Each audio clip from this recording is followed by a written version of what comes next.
Can you tell if you have a bad client on your hands before you send an LOI or pitch? And this question came in from our community. So this was a question that was asked of me to do a live stream on. And I was just like, what an interesting question. Hey, Vicky, welcome in. And I guess when I first got the question, I was like, yeah, there's a couple things, that pop up before, you ever kind of get into these situations with signing contracts or doing work.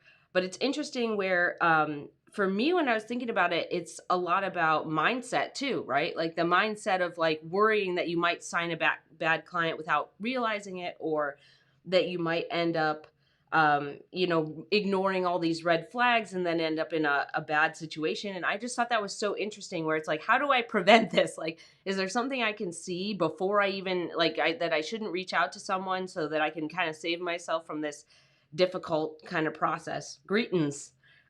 So just to give an update before we get into anything, there are 0 puppers in here today. This is the first time ever there's 0 puppers, and there's 2 reasons why.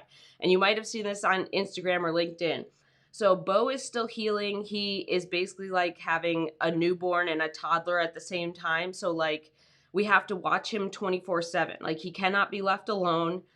He had a medical emergency, and he's not in here because he's still healing and resting, and I don't really want to have him on camera and he can't catch treats. He needs to have some rest time. And then Charlotte got sprayed by a skunk a few hours after Bo had a medical emergency. And so she still smells. We've given her many, many baths. So we're still trying to get the skunk smell out of her. She definitely got sprayed at close range. So if I have her in here, she reeks still. Like you can still smell it on her. So I don't want her to, this is one of the few rooms where it was like the least skunk smelling. So she is not here either because she still smells. We're trying everything. Like if you have a remedy, let us know. We've tried all these things. The house is just now starting to smell less skunky. So that's a good thing. But just as an update, there's 0 puppers here right now. For the first time ever. And, we're letting them heal, and we're hopefully they'll be, Charlotte won't smell anytime, and we'll get rid of it. So let's talk about this. So let's talk about there's attributes of red light clients, right? Like, so the first thing, number 1 that we're talking about, we also have questions that we're going to go through today. No, I don't want Charlotte in here because no, you know that Charlotte is like wherever she goes, it kind of just perfumes. Like it's not super bad. It's not as bad as it was. But Charlotte kind of like perfumes anything she touches, right? Because its skunk smell is oil based, right? And she has it on her skin. A lot of people are like, oh, just wash it out of her fur. Nope, it's on her skin. So it's hard to get rid of it. And when we had the skunk smell and I smelled Charlotte's collar, I gagged. So I don't really want her to be in here and me gagging. All right, let's get to the information, right? That's the important part. So let's talk about red light client attributes, like things that you would see beforehand, when you're looking at bad clients, right? Or red light clients. So the deal is that there's a couple of things, right? Like, so a lot of times what ends up being not a fit, like I'm going to classify this as not a fit, not a bad client, but just not a fit.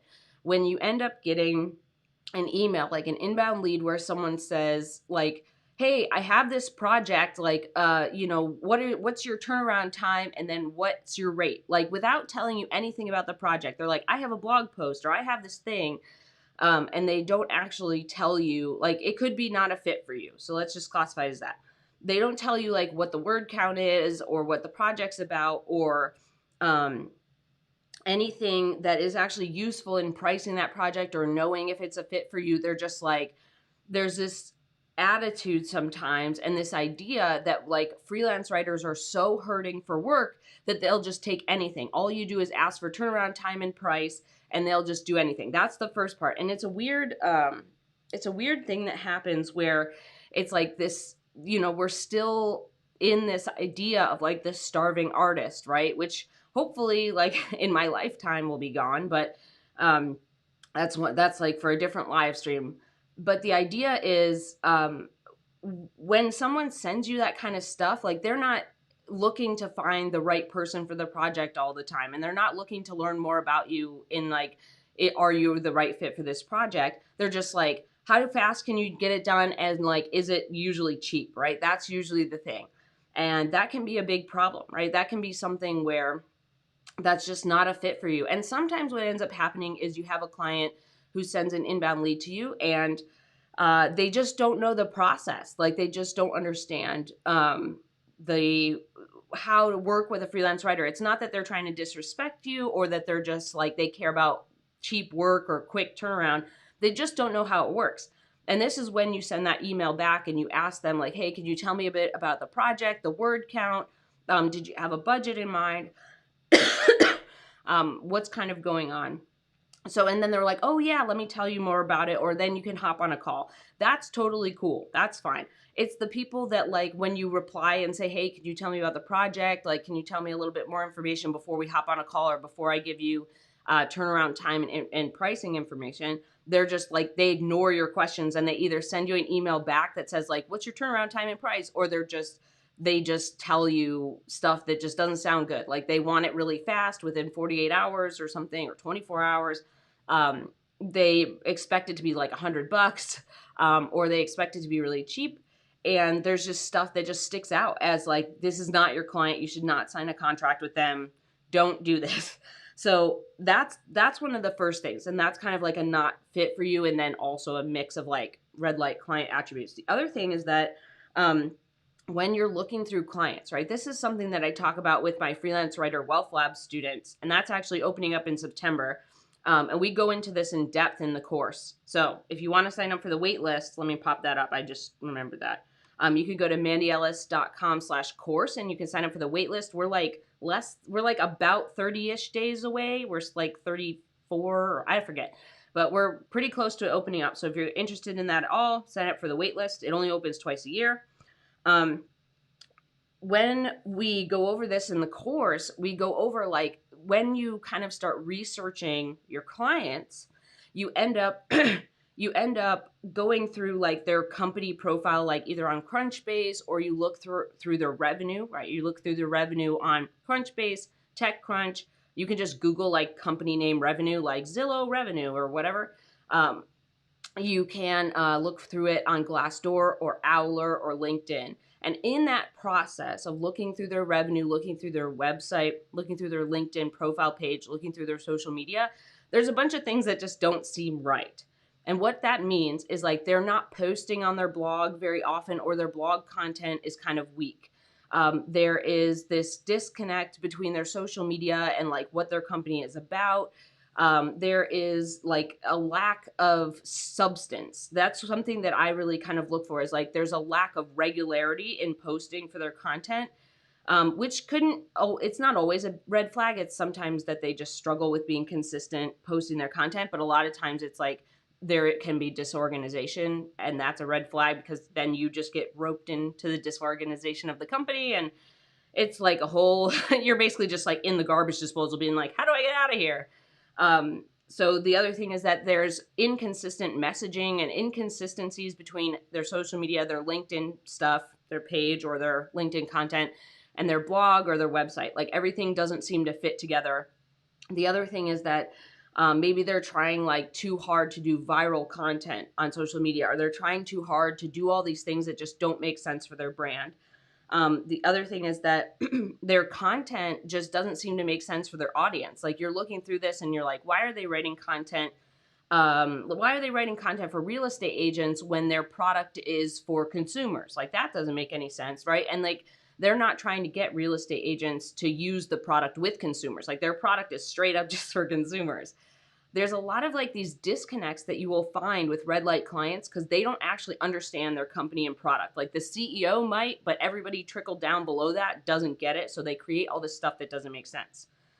The other thing that we can talk about in terms of little attributes to look for is that we're doing a lot of scanning. So this for me is like, as someone who has been freelancing for 10 years, right? Like I know now when I look at something, I'm like, yes, yes, yes, no, no, no. But when I was starting out and even halfway through the 10 years, like I was still learning, right? you start realizing there's these little quirks that people have. Like there's these little things in their posts or these little things in how the company operates or little things that just pop up that you start to realize are not a fit. Like you get on a call with someone and um, they just don't seem to be connecting. Like it doesn't seem to make sense what they're saying and how things are going. And they're kind of treating you like an employee on the call, right? Like there's all of these weird disconnects where you start talking about the content or you start talking about the goals for the content. They don't have any goals for the content. They're just like, we should just create content. They don't have any focuses. They are not really sure about their target audience. They are treating you like an employee, like, convince me that you're the right fit for me. It's like, no, that's not how this works. They are trying to like pigeonhole some stuff in their content that doesn't make sense. They want crazy high, like fast turnaround, which is not good for quality. There's all these things that happen when you either look through their stuff, like little quirks that pop up that just like, for me, it took me a little while to trust those quirks, like to believe that these quirks were like red flags for my clients. Because I want to give people the benefit of the doubt, and I know that creating consistent content is difficult. But then you start realizing that, like, oh, these quirks are red flags. Like these little things where there's inconsistencies or dysfunction, or you just kind of notice like things aren't adding up. Trust that. If you start looking through all of their materials, their website, any downloads they have, guides, blog posts, social media content, different pages, LinkedIn, whatever, Glassdoor, and things aren't adding up, that can be an indicator that like this is not going to be a good client for you. So trust that. that took me a long time to realize that was part of the process, is you have to kind of trust that. And then there's like the other part where you get on a call with them and you're just like, this is not going, this is weird. Like that's what I would think to myself, is like, this is weird. I wouldn't recognize that there was a ton of things happening on that call, right? Like all of those things I mentioned, like timeline and deadline, or timeline and deadlines, right? Budget, when they don't tell you their budget, they want to like skirt around, where they treat you like an employee, where they make it like this weird thing where you feel uncomfortable. You should always be kind of striving for a partnership. We should always be kind of looking for clients that are like, I want to partner with you. I want to work with you on this project because I really loved your clips, or like you send them clips and they're like, yep, we love your work.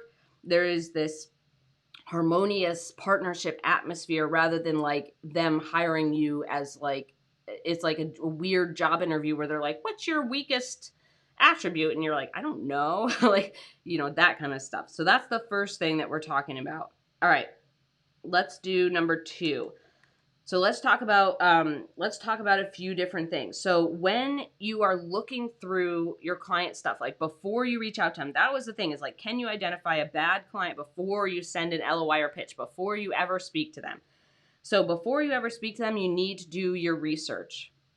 That's really important. So that's what you need to kind of pay attention to, is like the research into the company, into their content, into their social media, and make sure that things are connecting and flowing. That's something to know. The other thing here that we need to remember is like when we are having our clients like basically communicating with us and putting things on alert, or not putting things on, things that should put us on alert, right? I have notes, so I want to make sure I say some important stuff. Like things that they communicate that put you on alert, right? There's research part before you reach out, and then there's times when you get inbound leads, right? And they're communicating with you, and then there's calls.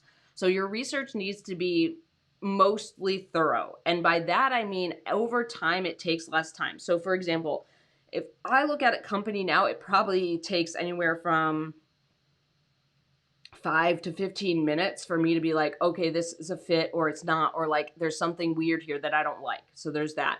The other part is like, it used to take me longer because I would read more stuff. So if you need to read more stuff to kind of figure out what's going on, do that. The research ahead of time into their revenue, into their content, into their vibe, and how they're running the company, and like how many people are staying and leaving. Like in the LinkedIn stats on their company page, it'll say like how many people have been hired, who has been hired, their average length of time that the employees stay there. That's all important stuff. Because if people aren't staying at the company very long as full-time employees, I can almost guarantee as a freelancer, it is not going to be fun for you. So that's all important research stuff. Now the communications, right, an inbound lead or something where you have a call or emails with them, There are just things that pop up in communication that it's just weird, right? Like there's just weird things that pop up, like what I said is timeline. They do the runaround with you. Like there's some kind of game being played. They won't tell you their budget. They won't tell you information you need to do pricing. They're just like, it's a blog post, just price it. And you're like, what? Or there's employee stuff, or there's things that um, as you kind of communicate with them, it just becomes clear that it's not a focus on quality. Like you want clients that think of it as a partnership, that these are kind of green flags. They think of it as a partnership. They like your content. They like your copy. They like your clips. They understand they're looking for quality first. They have a budget, or at least they can understand that when you send it over, if it's not quite what they thought, they want to kind of negotiate that rate with you and be like, hey, I really want to work with you. This was a little bit higher than we thought. What do you think about this rate? They're reasonable, nice people. Like that's something that to pay attention to is as they communicate with you, they're like, oh, of course you need more information, or yeah, I would love to tell you more about that, or they are open and honest with you. A lot of red light clients start playing games. Like you immediately start feeling like you're in some kind of weird, crazy freelance writing game show maze where they're like, now jump through this hoop and now jump through that hoop and then now do this and now do that. And then you're like, why are we doing this? Like good clients won't make you do that. They will be upfront with you, honest with you, transparent with you. They will tell you the details you need to create a proposal and contract, to give them a quote. They will give you all this stuff that obviously makes sense. And it is a teamwork atmosphere. If you ever start realizing through reading, researching their content or their company, or you ever start kind of communicating with a client and it ends up being that you're like, this is very weird. Like there's, they're like, oh, they have to go talk to Sherry all the time, but they don't just like CC Sherry on the emails so it can be quicker, right? There's all these weird little quirks and intricacies where you're just like, this is very strange. And as you kind of grow as a freelance writer, you will become heightened. Like that will be very easy for you to identify. So for me, there's like a couple things that happen where you just kind of like get into a place that after like a couple minute conversation, you're just like, this is either a fit for me or it's not. And sometimes what ends up happening in the communications that should kind of put you on alert with freelance writing clients and red light clients is like, there's sometimes, and this isn't all the time, where they're like, oh yeah, you just write as much as you want and then we'll pay you. And then what that really means is like, they'll give you $20 a blog post. And that's not always the case. There's a lot of times where people really understand the value of content and they're like, yeah, we want to pump out a lot of content because here are our goals. And in order to meet these goals, we need to pump out a lot of content. That's what you want to hear, is that they have goals and they're creating a lot of content to align with those goals. But when someone says they just want you to like write a ton and there's like no information about why you're doing that or how that's helping them or goals or KPIs or information that actually is useful, that's a problem. So whenever you get in a conversation with someone where they're like, yeah, this is like, we want you to write a bunch of content, here's the deal.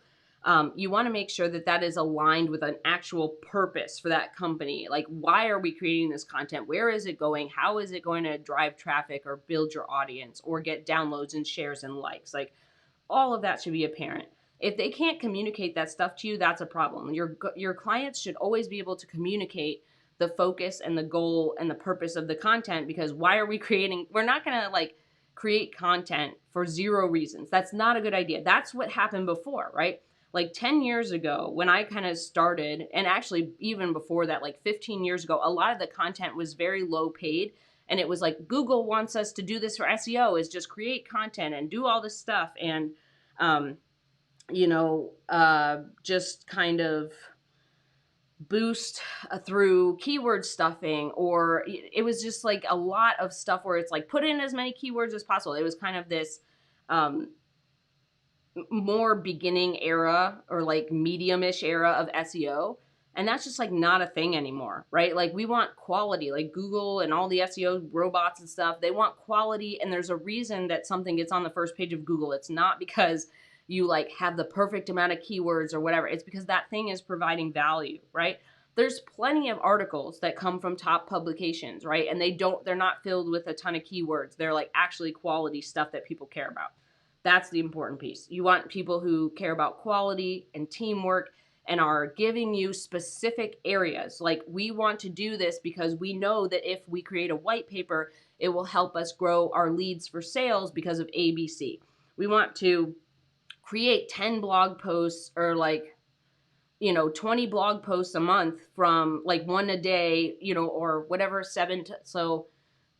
like, they want to do a blog post every single day for the month, or they want to have 2 blog posts a day every single day for the month, like continuing on, because they have no content and they really need to build a big content library, or they're trying to do that in order to help with SEO, to help, they've realized there's 3 different pain points that their clients have, and they're not addressing any of them in their content, so they really need to create a lot of content to do that. There's a very specific way that they can explain that, right? Like, it's very clear to them when you ask, like, why are we doing this, that they can tell you that, right? Those are really important things. And a lot of times, your red light clients, your difficult clients, your clients that you should never sign, can't give you enough information in the beginning of a call or in an email series where you can actually suss out, like, why are we doing this, or what's important to you, or how is the content giving you value, that kind of stuff. So be on the lookout for that. All right, let's go to number 3. If this has been helpful for you, give it a thumbs up. If you feel like you want to learn more about building a high earning freelance writing business, subscribe. I actually think the subscribe button is like over here, or like down here. I never know where to point. And I have my Mighty Ducks shirt on today, so we're getting a little Mighty Duck power. All right, so let's talk about this. Let's talk about number 3 here. So number 3 is going to be like what to do if we realize that we are on a call with bad clients and how to avoid them in the future, right? So I think I've kind of given some things about how to avoid them. Like, if you start seeing things that are not adding up, that's probably not a good sign. If you're looking through their content and things look wobbly, right? Like, there's inconsistencies between their mission and their website and their blog and their social media and their LinkedIn. That can be a problem. It's not always a problem, but like, perk your ears up, put your satellite dish up. The other thing is that you have a conversation with them, and it's not like a partnership teamwork conversation. It's not something where like they're treating you like an employee. They're not giving you what their KPIs or goals are, and KPIs are just their key performance indicators. It means like how they measure results, essentially. So you're avoiding bad clients by kind of learning and experiencing more of kind of what is the dysfunction of a bad client. And I just want to tell you, I'm going to tell you right now, you're going to sign bad clients. And they're not always bad clients. They might be just bad for you, or in which I call them like not a fit. Like, I have signed clients where I just think like, yeah, this is going to be great. Like, everything looks good. And then we just start working together and we're just like not on the same page. Like, there's a disconnect between how I do my work and how I set it up and like what they were expecting. Even though we've had conversations, that's going to happen sometimes. That's just how it is. Like, you're 2 people, 2 humans working together, trying to create great content. And that just happens. It's not that they're a bad client. Sometimes you just realize you're like, oh, we're just not a fit. Like, we're not on the, we're missing each other.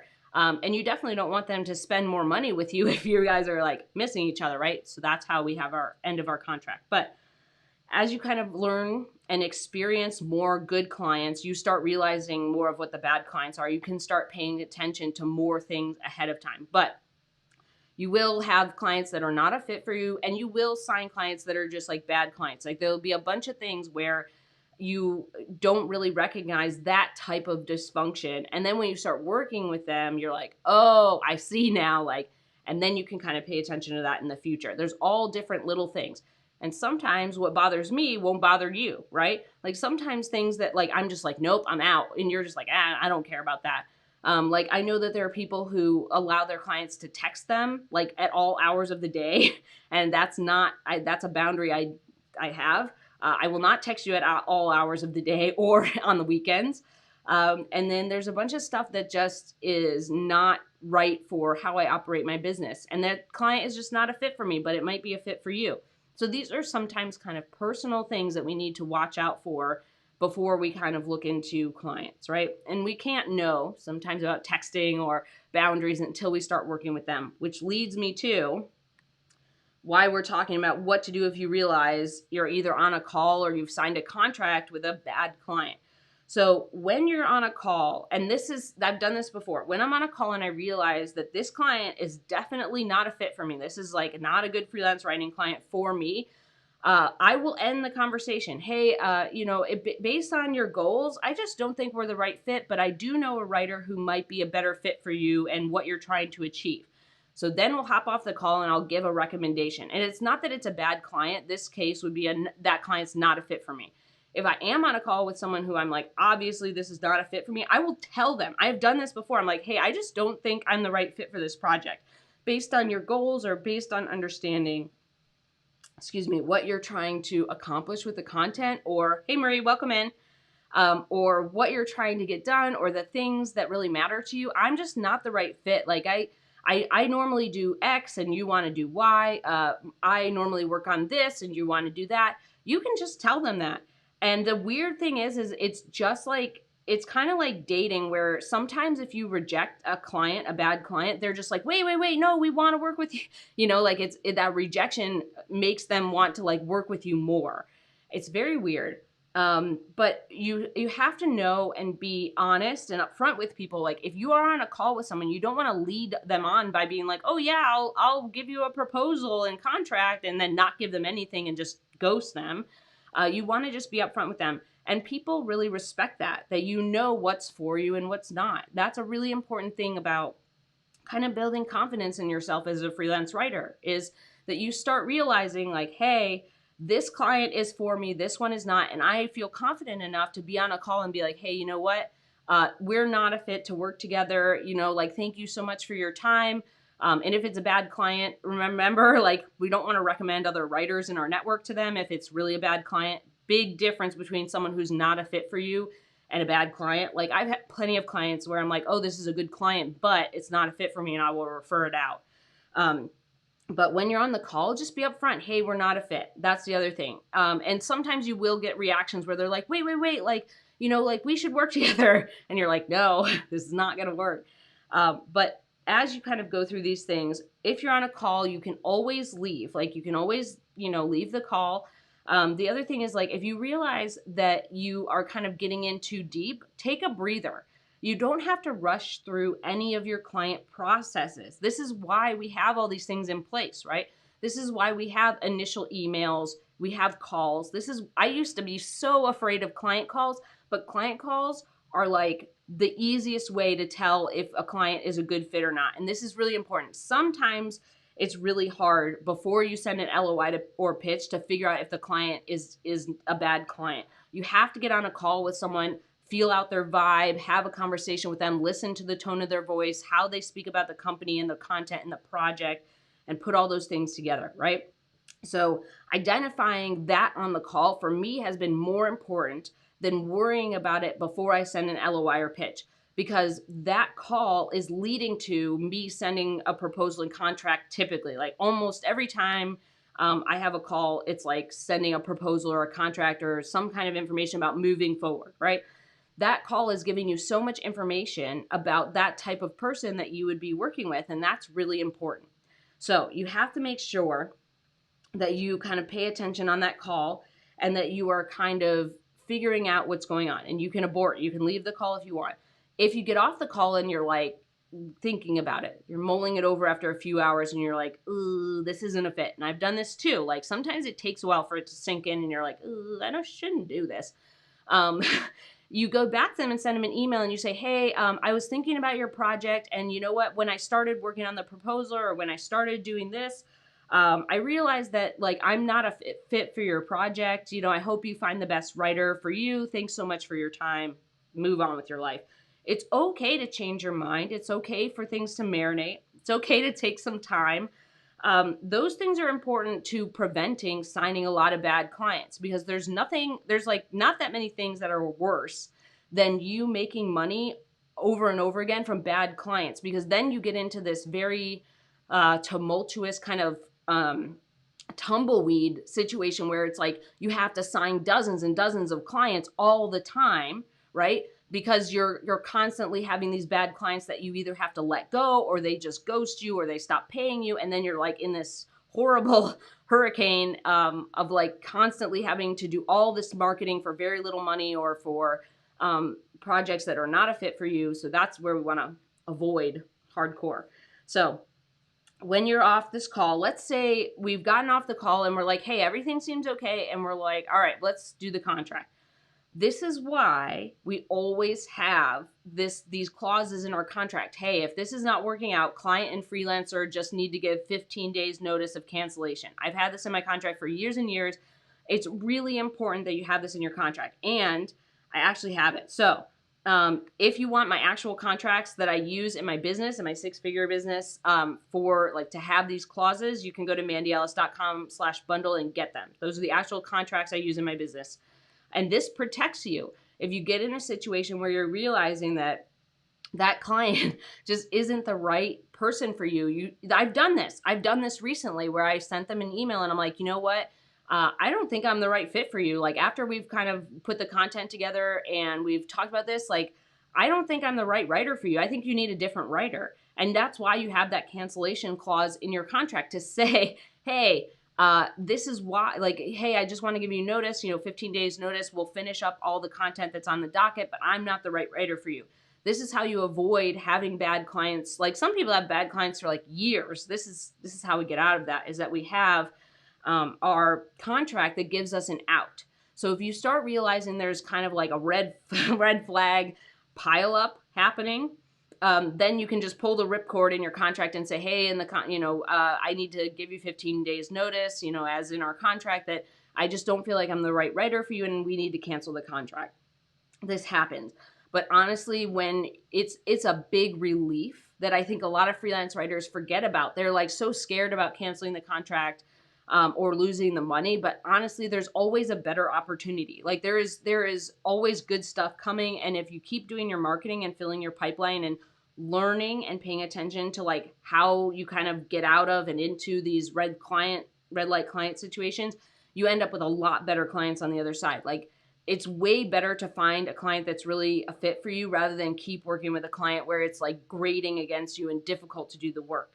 So you can always cancel the contract. That's why it's in there. It's really important because if you keep working with that red light client, it's going to be a big disaster. So there's that. Then we're going to do 4. So let's talk about number 4. All right. So number 4, this is the last thing, and this is the most important thing that I'm going to say about this topic. Okay. So listen. You can't always identify a bad client before you ever send them marketing. The best thing you can do is get on a call and talk to the real person on the other side of that LOI. This is what I do. I kind of scan through, and there's times where like I'm like, this isn't the right fit, and I don't send an LOI. But I don't really focus on that super high because I know that the call is really where you get to know the person and the company, the brand, their goals, their KPIs, why they're creating the content. So instead of worrying about, can I figure this out before I send an LOI or pitch, which is where you're making a ton of assumptions, right? We're making a lot of assumptions in our research and in our collection of data about that company and their emails and stuff, right? We're making a lot of assumptions, and sometimes they are founded, right? The actions of the person in the email or whatever, or in the company, you're just like, ooh, this is not a good fit. Most of the time, you're kind of making assumptions and guesses. So I would not worry so much about identifying bad clients before you send any marketing. Send the marketing, move on with your life, send the LOI, send the pitch, and then analyze things on the call. Like, I know calls can be stressful. I used to be very scared of them and very worried about them. But literally, they've saved me from so many agreements I shouldn't be in. Like, I know when I get off a call and, I need to like talk about it or something, like I get off a call and I'm like, yep, that's a fit. Like, immediately. If you're kind of like mulling it over and you're like, I don't know, like that's usually a sign that this is not a fit. And then there are times where you're on the call where you're just like, this is not, nope, hardcore no. So don't worry, don't place your emphasis on fear of reaching out, because a lot of times what I hear is like, how do I figure out if it's a bad client? Like, I don't want to sign them, or I don't want to even email them if they're a bad client. It's like, you can't know sometimes. You can't know until you talk to a real person. That's also like fear of marketing and fear of putting yourself out there and lack of confidence, right? So we want to build the muscle of marketing regardless. We want to do our marketing. And if you see clear signs, clear red flags, don't send the LOI or pitch. They should be very blaring, big, red, juicy, tomato-like red flags. Then don't send the LOI. But most of the time, what you're going to find is that you just need to get your marketing done. You need to put those irons in the fire. You need to plant those seeds. And then when those seeds start to bloom, or when those irons start to get hot, then you have those calls where you're like, oh, like this is not right. Something is wrong. Like we should not be working together. That is where you really identify whether or not it's a fit and whether or not it's a bad client. That's the most important piece. Okay. And I said that at the end because I want people to know that there are attributes of red light clients, but that what we want to do is really foster our ability and confidence to put our business out there. Like we can't control what happens, right? We can control our marketing. We can control what the calls are like. We can control our attitude and our effort, right? But spending a lot of time worrying about whether or not a client is bad before you even do anything, that prevents you from taking a lot of action, right? And for me, what I have found is that the action gives me more confidence, and the action leads me to getting all these little quirks and weird things that I'm telling you about now. Like I had to make all the mistakes. I had to do all the things and sign the red light clients and do all this stuff where I am now like, I can identify like yes, yes, yes, no, no, no in my clients, like in potential clients that I talk to. That's something that you get from experience and from putting yourself out there and trying things. That's the most important. And obviously, if you start getting that little like yuck, then don't sign that client. That there is another client out there that is a fit for you. But worry more about sending your marketing, worry more about putting yourself out there, worry more about doing a good job for the clients who love you, and there will be plenty of work. There's always even when I get into a fear state, which happens, it happens to me too, where I'm like, there's no more work, everything's terrible. And it's usually when I'm super tired and when I'm just like really feeling burned out, or when I'm just like, oh, like there's too much stuff going on. There's always more work. There's always more stuff out there. There's always more things that work out. It's just a matter of being diligent in all your processes. All right, so we have some questions. Let's go to questions. They came in. We actually have comments and questions. So Marie says, I love your Mandy questions that I learned in the Wealth Lab. It's helped me land clients and weed out clients that wouldn't work for me. Yeah. So something in the course, in my Freelance Writer Wealth Lab course that opens in September, September. I give them my client questions. I give them like a detailed list of like, here's all the questions that I ask on a call to weed out whether or not the client's a fit and whether or not the client is a red light client. And Marie actually used these and she landed her first retainer client, which is amazing and a big deal for Marie. Like Marie went out there, she's been doing the marketing, she's been doing all the stuff, she's been killing it. She got her first retainer client, which is like amazing. So I wouldn't say that it's like, I would say it's sussing it out. That's why we have these questions. That's why I give my students these questions, is like these, and there's a bunch, there's like 10 or 15 of them to go through with your clients on these calls, your potential clients, because you want to weed them out. You want to be able to get answers to them. You want to look like a pro, and you want to be able to sign the right clients for you. So big ups for Marie. Big congrats for Marie. Where's the GIF? Let's see if I can put it up here. I think it's still in here. Yeah. So Marie can have the I'm so excited goose GIF. There we go. Let me put more GIFs in here. All right. We had a comment. So as the parent of a human with many animals, all I can say is that you're only as happy as your unhappiest creature. Good luck with the dogs. I feel for you. Yeah. Thank you for that. Thank you to everybody who sent a lot of kind words about the dogs. It's been a lot. Like you can tell that my now it's happening. You can tell that my voice is raspy. That's because I'm not getting, like, I'm tired. Man, hold on. There we go. So my voice gets raspy when I get really tired. So you can tell as I've been talking that it's like that. And it's just Bo is on like a ton of meds. We have like this big schedule where like one of us has to get up early and one of us has to get up late, and he cannot be left alone. So that's why I said he's like a newborn and a toddler, and he's like a newborn because you are like awake with him all the time. Like you have to pay attention to him all the time, and there's very little breaks in between. And then he's like a toddler because as he starts to feel better, he wants to like be more active, but he can only be active in like 5 to 15 minute spurts. But then you have to, he's got the cone on, and you have to be, you have to like watch him all the time. It's a thing. And then Charlotte just smells. So like, you don't want her to touch all the stuff.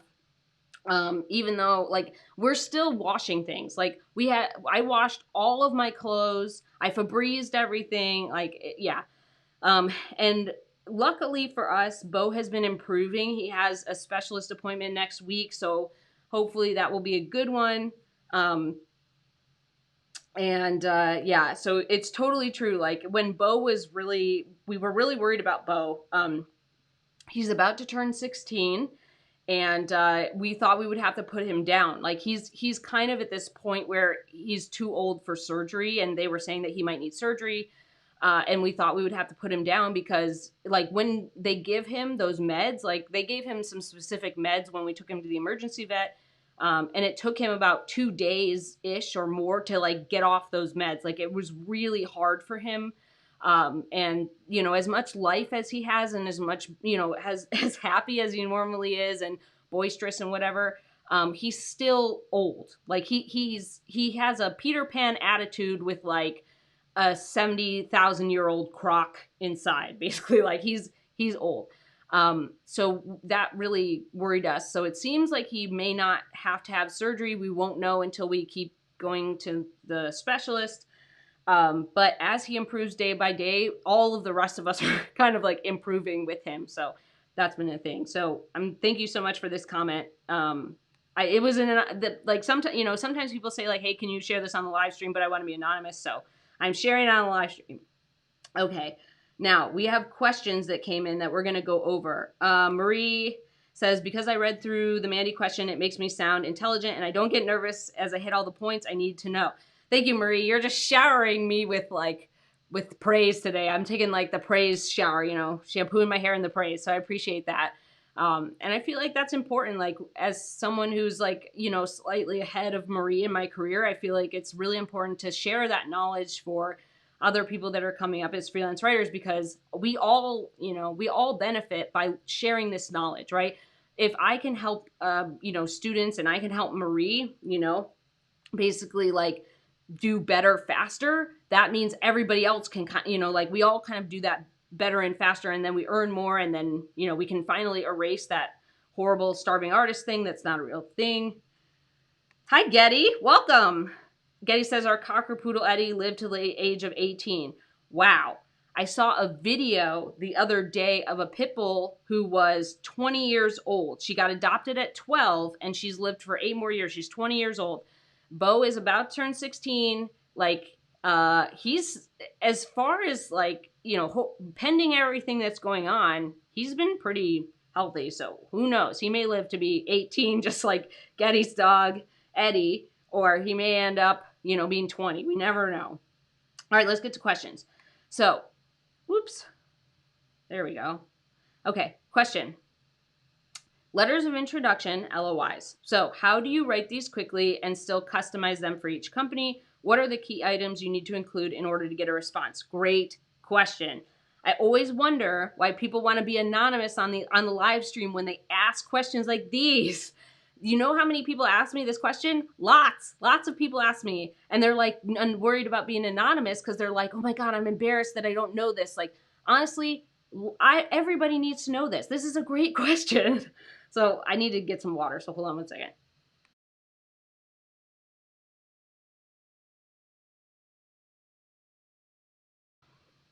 Okay, people. So LOIs, letters of introduction. How do you write these quickly? Templates. This is like, let me tell you my story on this. So I used to write these like 2-page long, horrible LOIs because I was kind of experimenting. I wasn't even experimenting. I had followed a bunch of other examples. I had found other people who had written these super long LOIs, and they were like, oh my gosh, this is working for me. And it took fucking forever. I hated it.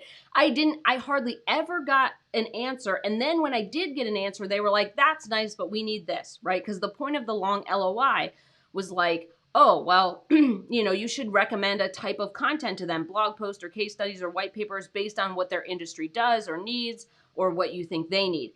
This happened so many times where I made these assumptions about you need a white paper, you need a case study, you need a blog post. And they were like, that's nice, but we actually need this. And I realized that making assumptions about types of content they need was just silly. Like, I didn't even have a conversation with them. I was like trying to shove content down their throat that I thought they needed without actually listening to their goals or why they needed content. And so the long LOIs, I just don't think are the thing. The deal here is that to write them quickly, you need templates. I templatize. Mine are super short now. And the things that I customize, I have, I don't know, I forget what it is, like 15 LOI templates, and they're all templatized by niche. So I have, and there are some that are combining niches. So I have like one that's just for food, and then I have one for food and travel. I have one that's just for real estate, and then one for prop tech and SaaS and mortgage tech. And then I have one for hospitality tech and restaurants. And then I have one for, I do have one for pets, but then one for insurance and insure tech. So I have all of these templates that are customized by niche. Then the only thing I have to customize in the actual template when I send it to someone is their name and their company name. And sometimes I change little things in there where like I'll add something in there, like just in case I think like, hey, I saw your recent funding, or I saw this cool product that you just revealed. It's really neat. Like I'll add a compliment or something interesting I found that's newsworthy in there. But yes, templatize. The key items to include to get a response. So this is something that's really important. For me, the idea here is, so first, here are my templates. You can go to mandyellis.com/bundle and get the templates, my LOI templates that I use right now in my business, in my six-figure business. You can go to mandyellis.com/bundle and you can get them right now. So LOI templates are there. They're super short. Now let's go over what is in there. So let's go back to our question. So here's the deal. You need an opening like, hey, hope you're doing well. Congrats on your funding. I saw your new product launch. It was super cool. I love XYZ about the product. You need a nice kind of like warm opening.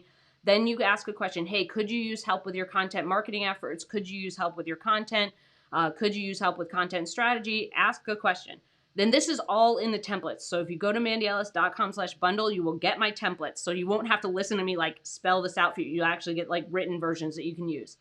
The next part is after the question, you say, I'm a freelance, whatever the niche is. I'm a freelance mortgage tech writer, and here are my clients, blah, blah, blah, blah, blah, blah, blah. If you want to, if you would like to talk, that's the next paragraph. So the next paragraph is telling them, I'm a freelance writer in your niche. Here are some clients I've had, right? And then the third part, or the fourth paragraph is, hey, here's like, if you want to see testimonials or my portfolio, here's a link. And then like, I'd love to chat more about your needs, and then you sign off. Now, here's the difference. My LOIs are based on that because I have clients in those niches, right? Like, and a lot of times I get this question of like, well, what do I do if I don't have clients yet? You explain how you help in that niche. So this is what I do. These are in the templates. So if you go get the templates and you don't have clients, if you don't have clients yet, it explains what to do in there. Like, hey, if you don't have this, do this. It gives you all the directions.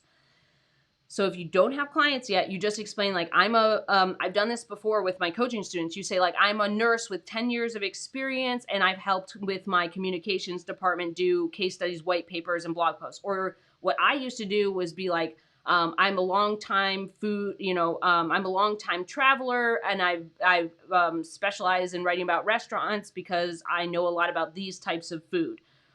You can also do something where you say like, you use your past full-time experience. You can tell them that you're moving into freelance writing and you have a strong interest in the growing real estate, prop tech, and SaaS products. And all you have to do there is explain like why you're qualified and how you can help. That's the only thing. If you don't have any clients to like name drop in there, you just explain that. And like I said, it's in the template. So the last thing here that we need to talk about is like, in order to get a response, right? You can't control whether you're going to get a response. That is a non-factor. Don't worry about that. You cannot, you can write the best LOI you've ever written, like where you're like, I know I'm a slam dunk for this client, and you'll just never get a response. You can't control what phase that business is in. You can't control if someone even reads your message. So what you want to focus on is the key things that are important as highlights in that LOI, right? Like, so what you're going to put in there if someone reads it and wants to reach out. So warm opening, question about could they use help with content? Could they use help with content strategy, content marketing, whatever. Third paragraph is your qualifications. I'm a freelance mortgage tech writer. I'm a freelance prop tech content strategist. Here are some clients, or here's how I can help you and why, or my experience. If you want to know more, here's a link to my website with testimonials and my portfolio. I'd love to hop on a call. Looking forward to your response, or looking forward, blah, blah, blah. Goodbye. That's it. We want to make sure that these are really easy for us to get done. That's why you do them quickly. Like, you have these templates. You don't want to keep customizing the template every single time you do it. Like, you want to make sure that you have a prop tech one and an insurance one and a health one and a travel one, so that you can easily port them in for the appropriate clients. And then you just change the name and the company name. So, hi, John, do you need help with blah, blah, blah company name? And these, you have to get a bunch out. So like, as I tell my students, right, my Freelance Writer Wealth Lab students know you need 50 to 75 LOIs a month. And the way to do that is to create these custom templates and then change a couple things in there for sending them out to different companies. So not only are the templates themselves customized by niche, which makes it very easy to send those, then you customize a second time for name and company name, and that's it. We move on with our lives. And the key here is that you're highlighting the things that they care about. And this is also why I call them drive-through LOIs. All you're doing is going through the drive-through. Hi, I can help. If you need help, I'd love to chat. Bye. That's it.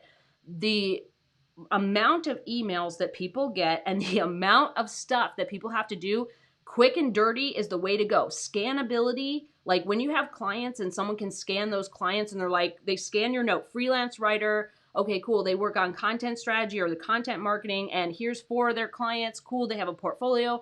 That scannability matters. We don't want to write a long novel about why we're the best, or like all of this stuff that we could recommend. That's just a waste of time. I really think it is. I think in today's world, scannability and quick and dirty is the way to go. And it's good for us because if we have quick and dirty, we can get more out. 50 to 75 is really easy to get done. Even for me, like when I do quarterly marketing. Actually, I'm doing more marketing right now. And I have, yeah, like, so in any case, I still send like 50-ish or more every quarter, like to fill the marketing pipeline. So the key here is that you have to send a bunch. That's the focus. You need to focus on your own efforts. And what I did for a while was I did my marketing every morning. Every morning, to make sure the marketing got done, I did the marketing. So see, in order to get 50 to 75 LOIs a month, every day I would spend an hour in the morning. Like the first thing I did was do my marketing to make sure it got done. And I focused on an effort goal rather than numbers. So like if you feel like you are going to be demotivated by the idea of 50 to 75 LOIs a month, focus on the fact that every day you're spending an hour marketing your business and trying to move it forward. That really worked for me. So on the months where I sent 49 LOIs or 25 LOIs because I was really busy with work, I would say like at least every single business day I spent an hour doing marketing. I sent LOIs, I followed up, I sent pitches, I grew my LinkedIn network, I commented on things, I liked things, I sent interesting articles to people, all that stuff. Like that all counts as marketing, and effort goals can be more helpful. So this was a great question. And the idea is that we also start from a list. So you create your, and this is something, again, that I go over in the course. I go over in Freelance Writer Wealth Lab, is like how to create your list of potential clients, cut them down by revenue, and then you can do your LOIs quickly because now you have a list of potential clients to go after, like to send your stuff to. Then you have your templates, and then you're ready to roll. So I hope that was helpful. All right, let's go to the next question. So next question is, I've ran into marketing agencies that pay well and those that pay peanuts. Is there a way to weed out the low-paying agencies from the ones that pay well? Yeah, I mean, always ask about their budget. Like every time, this is something where I'm very picky about agencies that I work with. And for the most part, I've only worked for my friends' agencies. So like a lot of times freelance writers end up with a ton of work, like after they've been working for a while, and they farm it out to other writers. So they create an agency model where they go out and do the marketing and do like a lot less work, and they farm out the other stuff to other writers, right? So I've only worked for my friends' agencies. I don't think I might have worked for like one other agency that's not my friends. I don't know. It's hard for me to remember right now. But the deal is that you always have to ask. Like anytime you're worried about peanuts or who pays well, you have to ask ahead of time. What are your typical rates? Like if it's an agency, they should already have other freelance writers that they work with. What are your typical rates? What is it for? Like, is it for 1,000? Is it 50 cents a word or $1 a word for a 1,000-word blog post? Is it $2,000 or $10,000 for a white paper? Is it, like $100 or $10,000 for a case study, or $3,000, $5,000 for a case study? You got to ask that stuff first. Like, this is why in those questions that I have for my students, it says, like, what's your budget? Like, we need to talk about that because we want to be playing in the same field. Like, I want to charge pro rates for my work. I know what my work is worth. I know what I've charged other clients for similar work, right? So that's what I charge. And sometimes, we negotiate, right? That's part of the process. But you have to ask them. Like, you can't weed them out unless you talk to them or unless you find a writer who works there.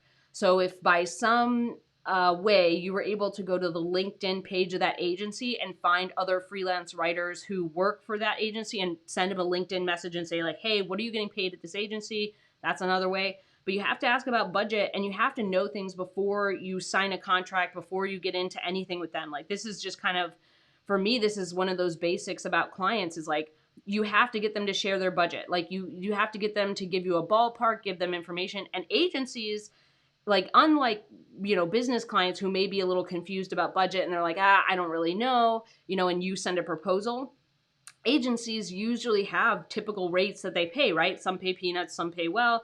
You have to ask them questions. Like, and this, I think, comes down to having a more thorough call. Like, don't sign with an agency until you have a call. Have a call with someone, ask them questions.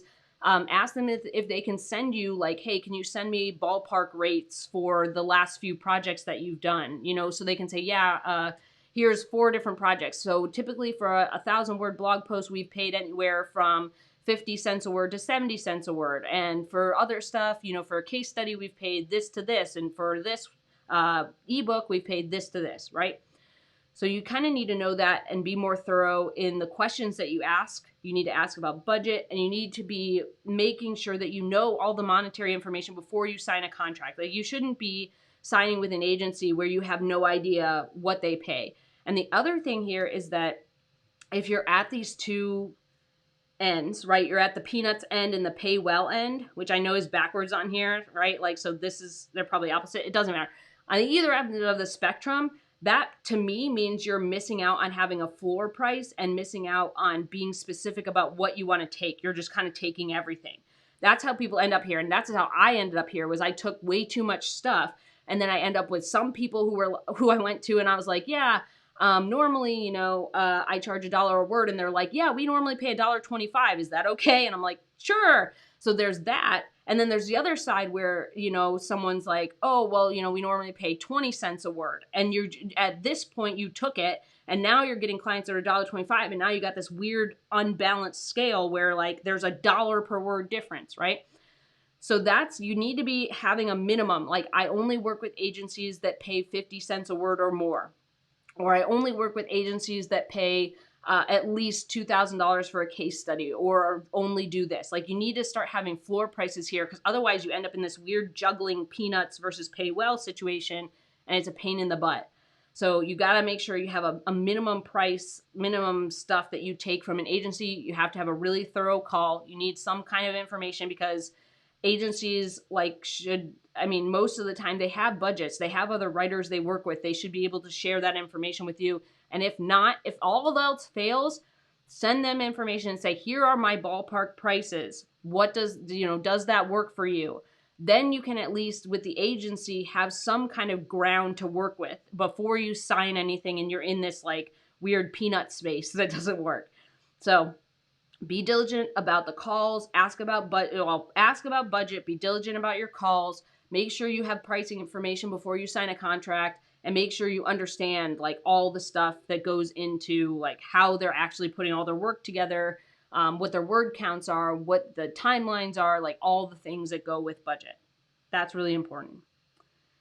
Okay, whoops. All right, next question. I know Marie, you still have comments. Marie says she's still asking questions about the LOI process. Yeah, it's a process. Vicky says, hold on.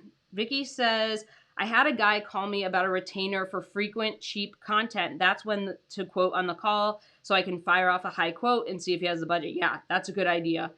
That can happen. That can work. And then she says, Vicky says, I just can't. I can just get the conversation over with. Like if he can't, if it doesn't work. Yeah, that's a good idea. Marie says she's still asking questions about the LOI process. It is. Marie says the Mandy templates in the Wealth Lab totally changed my earning power. At first, it just got me a one-off, but then good one-offs, and then now she got her new retainer. Yeah, that was the coolest. And then Marie says, I've worked with several agencies. I ask up front what the rates are and the frequency of the work. Yep, you got to know. You got to know before you sign anything. I mean, there are good, that's the thing about agencies is there's gold star agencies and then there's like content pump out agencies, which are a pain. So you got to know like who's good and who's like not going to be a fit.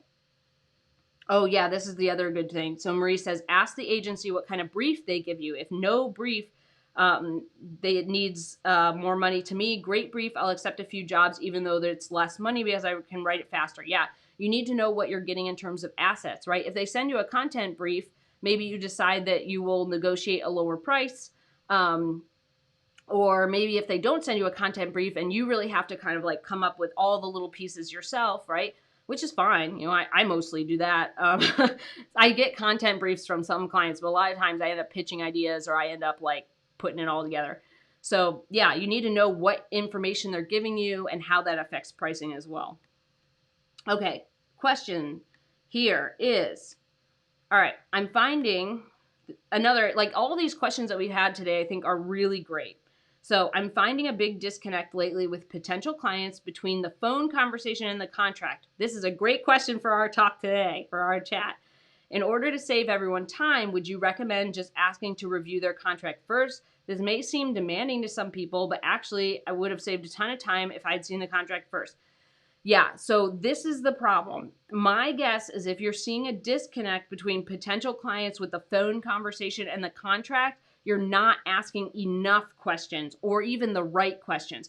To me, here's how I always see it. If I have a phone conversation with someone, there is zero surprise that comes in later on. Like if I ask you about budget and I ask you about stuff, the only thing that might be new information is the pricing because you didn't give me a budget and I gave you a rate on the call, which I rarely do because sometimes I have to think about it or I need to read their old content to figure out like what I normally have charged for that content in the past. But most of the time you need to ask more questions because there should not be a big gap between your phone conversation and your contract. Like you need to know that stuff ahead of time. I always ask about their contract. Do you send a contract or should I send mine?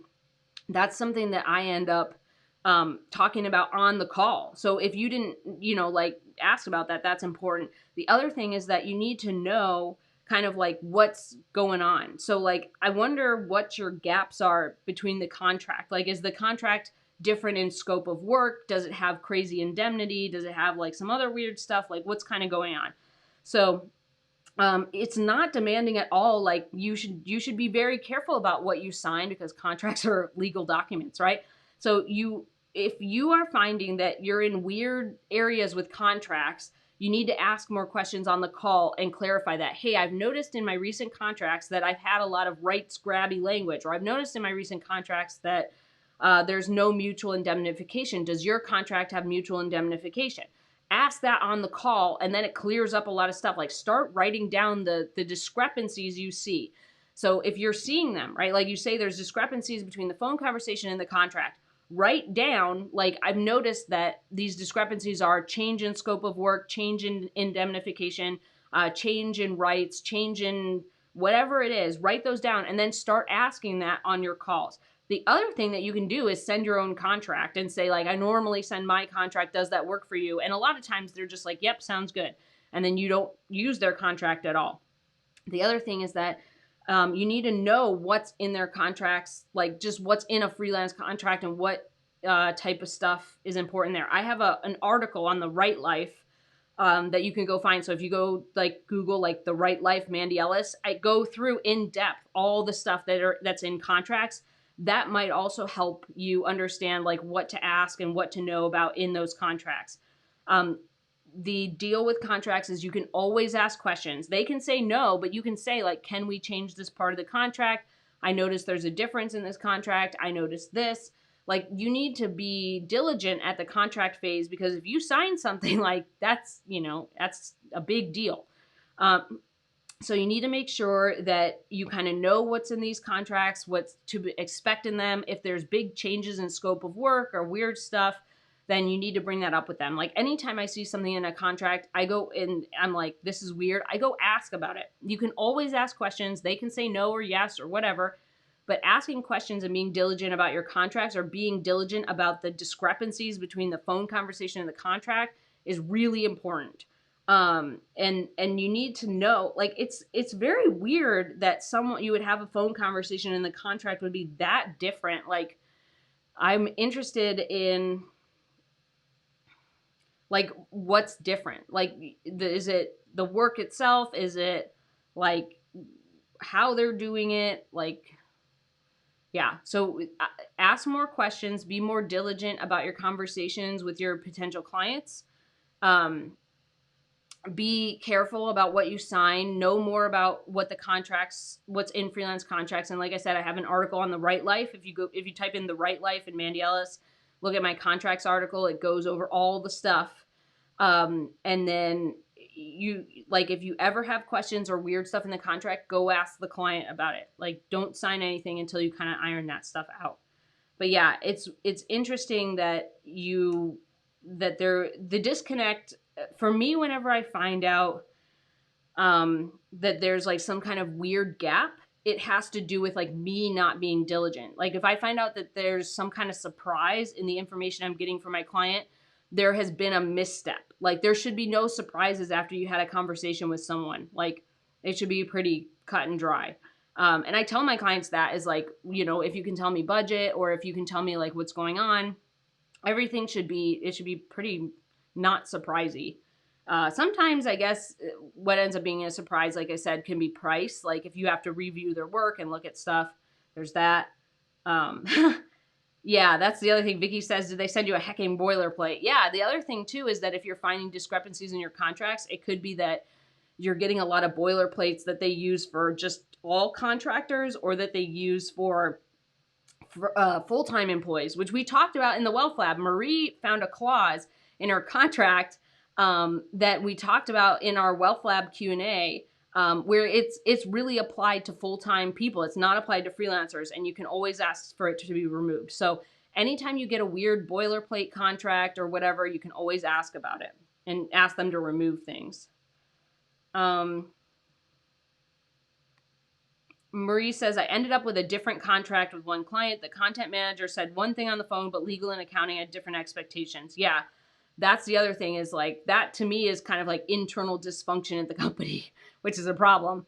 So yeah, the deal here is that you have to know like what's kind of going on. Like, are you getting, like, the content manager needs to know more about the contract. You need to ask more questions. Like, you need to kind of figure that out. Plus, like I said, like, I always have a conversation on the phone, is like, do I send my contract, or are you going to send yours? That kind of clears up a bunch of stuff too. All right, I think those are all of our questions. Those are great questions today. I hope that this topic was helpful for everybody. Let's see. I think we went through all the comments. Cool. All right, if you found this helpful, give it a thumbs up. If you want to learn more about building a high-earning freelance writing business, subscribe. You can always ask a question. So if you ever have a question like the ones we just went over, you can go to mandyellis.com/question and submit it. You can be anonymous like everybody was today. You can also submit a topic if you feel like your question, or if you have like, hey, can you cover more about LOIs, or can you cover more about this? You can submit it at mandyellis.com/question, and we'll bring it on the live stream and do it. Just like today, like today's thing, right? Can you identify a bad client before you send an LOI or pitch? That was sent to me as a topic to go over from someone, and we did it. So I hope this has been helpful. I'm sorry we didn't have any pup dates today. I'm hoping that maybe by next week, everyone will either be not smelling like skunk, or mostly healed, but I don't know. We'll have to see. Bo's on like a it's gonna be a while, so we'll see how it goes. But thanks everybody for hanging out. I've had a good time. I hope you had a good time. Hope this was really helpful. We're here every Friday at 12 p.m. Central Time. By we, I mean me and the dogs, even though they're not here today. But I hope everybody has a good weekend, and I will see you next Friday. Bye.